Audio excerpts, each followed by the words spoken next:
Bonjour et bienvenue dans le magazine des Français de l'étranger de janvier 2018. Au sommaire ce mois-ci, le lancement des 24 heures chrono de l'international, les conseils du Dr Lichtenberger, une baisse de budget pour les Français de l'étranger, Christophe Bouchard, directeur de l'AEFE, fait le bilan de la semaine des lycées français du monde, la CFE lance France Expat Santé, la 12e rencontre sur la sécurité des entreprises françaises à l'étranger, où et comment faire les soldes à l'étranger, les programmes Erasmus pour les apprentis bientôt boostés, enfin, la maison Bailly Déménagement propose ses services aux entreprises. La 12e édition des 24 heures chrono de l'international se déroulera les 13 et 14 mars 2018. Coproduite par TV5 Monde et diffusée en direct, l'événement traversera en images 24 villes du monde durant ces 2 jours, dont Atlanta, Londres, Macao ou encore Johannesburg. Les 24 heures chrono de l'international seront émaillés de plateaux TV d'experts, de mini-débats et de témoignages d'expatriés qui vous feront découvrir la vie quotidienne des Français de l'étranger, mais également la création et la vie d'entreprise avec des conseils à la clé. À cela s'ajoutera les 12 heures chrono de l'international spécial Canada pour tout savoir sur la vie des expats et des entrepreneurs français chez nos cousins d'outre-Atlantique. Comme chaque mois, profitez des conseils du Dr Jean-Michel Lichtenberger, dont l'association Voyage et Santé gère le centre de vaccination d'Air France. En ce mois de janvier, le Dr Lichtenberger nous parle de la fièvre jaune. Bonjour, j'ouvre aujourd'hui une petite série sur des maladies qui sont pour nous des maladies d'autrefois, mais qui sont malheureusement toujours présentes dans de nombreux pays. Commençons par la fièvre jaune.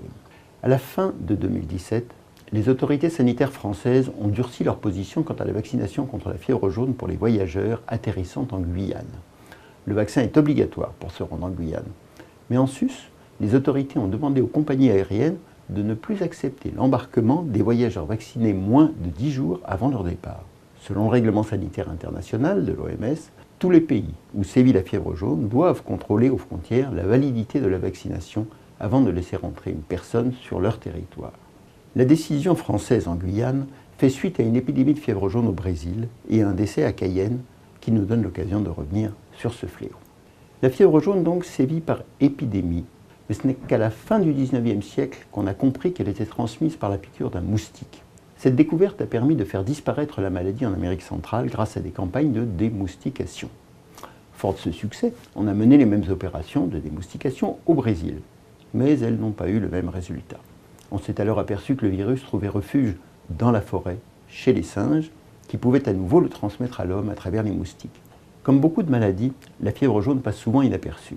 Malheureusement, parfois, elle se complique et elle devient alors mortelle dans 50% des cas. La fièvre jaune touche l'Afrique subsaharienne et l'Amérique tropicale. Elle n'est pas présente en Asie. Elle peut toujours provoquer des flambées épidémiques où que ce soit dans le monde, si elle est ramenée par un humain.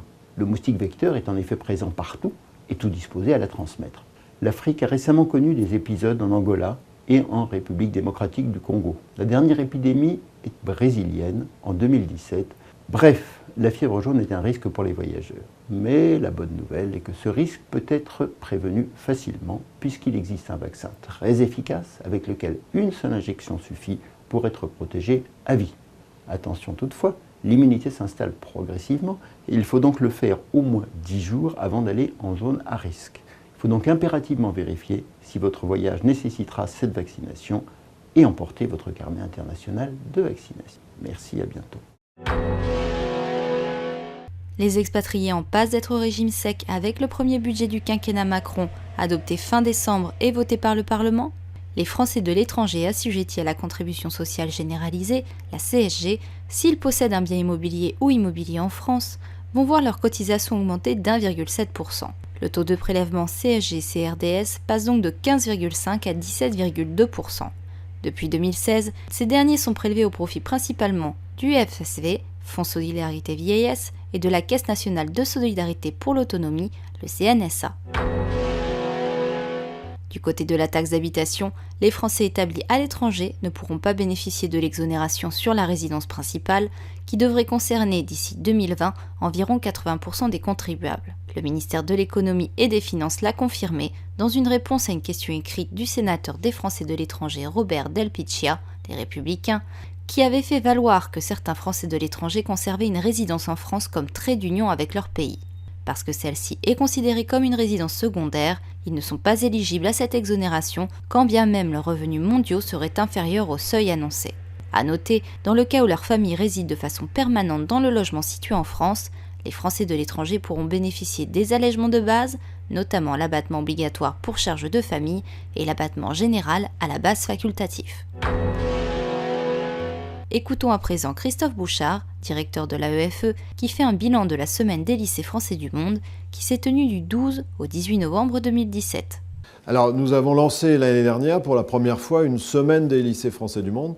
L'objectif, c'était d'avoir un moment dans l'année où peuvent se concentrer, se rassembler des opérations de communication, de présentation, de portes ouvertes pour mieux faire connaître tout simplement les lycées français de l'étranger, puisque le mot d'ordre, c'était venez nous découvrir, venez nous rencontrer.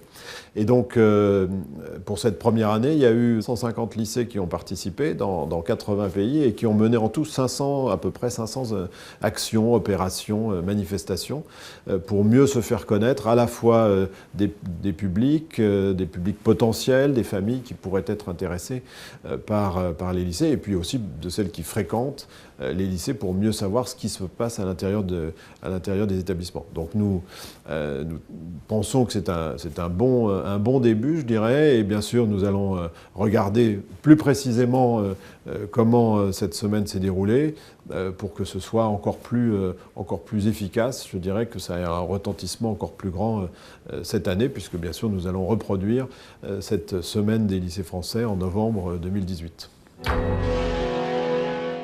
La Caisse des Français de l'étranger lance une nouvelle offre, France Expat Santé. Destinée en priorité aux Français de l'étranger qui disposent déjà d'une couverture santé locale dans leur pays de résidence, France Expat Santé va permettre aux Français qui vivent à l'étranger de continuer à se faire soigner en France lors de leur séjour temporaire ou pour des opérations programmées selon les mêmes règles de remboursement que celles de la Sécurité sociale française et pour tous les soins, maladie, maternité, hospitalisation. Avec une cotisation par tranche d'âge pour une personne seule ou pour une famille, France Expat Santé est accessible dans un cadre totalement dématérialisé avec adhésion en ligne, prélèvement automatique des cotisations ou paiement par carte bancaire. Le 18 janvier dernier a eu lieu la 12e rencontre sur la sécurité des entreprises françaises à l'étranger en présence de Jean-Baptiste Lemoyne, secrétaire d'État auprès du ministre de l'Europe et des Affaires étrangères. Le centre de crise et de soutien du Quai d'Orsay réunit chaque année plus de 300 responsables de haut niveau du secteur privé, de la société civile et de l'administration pour échanger sur les questions de sécurité pouvant affecter les activités économiques et commerciales à l'étranger. Les sujets principaux évoqués cette année, les enjeux sécuritaires de l'année 2018, l'impact de l'environnement stratégique sur le climat des affaires en Asie orientale et la coopération entre l'administration et les entreprises dans les situations d'urgence. Envie de faire quelques emplettes pendant les soldes ? Sachez que la France n'est pas le seul endroit où vous pourrez faire de bonnes affaires. L'Espagne propose en effet 2 mois de soldes non-stop, de début janvier à début mars, avec des prix défiant toute concurrence, notamment chez Mango, El Corte Inglés, Desigual et bien sûr Zara. Même chose en Italie, chez Gucci par exemple. En Allemagne et en Grande-Bretagne, vous aurez jusqu'à fin janvier uniquement, alors dépêchez-vous vite. Un rapport visant à doper les programmes Erasmus pour les apprentis. Alors qu'une réforme de l'apprentissage et de la formation est en cours de discussion, la ministre du Travail Muriel Pénicaud veut mettre un coup d'accélérateur à la mobilité des apprentis en Europe et en doubler le nombre d'ici à 2022 dans le cadre d'Erasmus. Seuls 25 600 d'entre eux ont en effet bénéficié d'Erasmus depuis 1995, année de lancement du programme, contre plus de 600 000 étudiants au total. Il n'était que 6 800 l'an dernier contre 43 000 étudiants et pour des durées moyennes de seulement 2 à 3 semaines, contre plusieurs mois pour les autres. Cette différence n'est pas acceptable car les freins ne sont pas du côté des jeunes, a dénoncé Muriel Pénicaud. Pour 2018, un budget de l'Europe de 8 à 9 millions d'euros sera dédié à la France pour financer ses bourses de mobilité longue appelées Erasmus Pro. Enfin, pour les entreprises ayant besoin des services de déménagement, sachez que Bailly Déménagement propose ses services à l'international, disposant de ses propres agences dans de nombreux pays étrangers, mais travaillant également en collaboration avec plus de 500 partenaires positionnés dans le monde entier. Du fret aérien, maritime, route, au service de relocation en passant par le stockage, tout sera fait pour vous simplifier la vie. Pour un devis, déménagement-bailly.fr. Merci de nous avoir suivis et rendez-vous le mois prochain.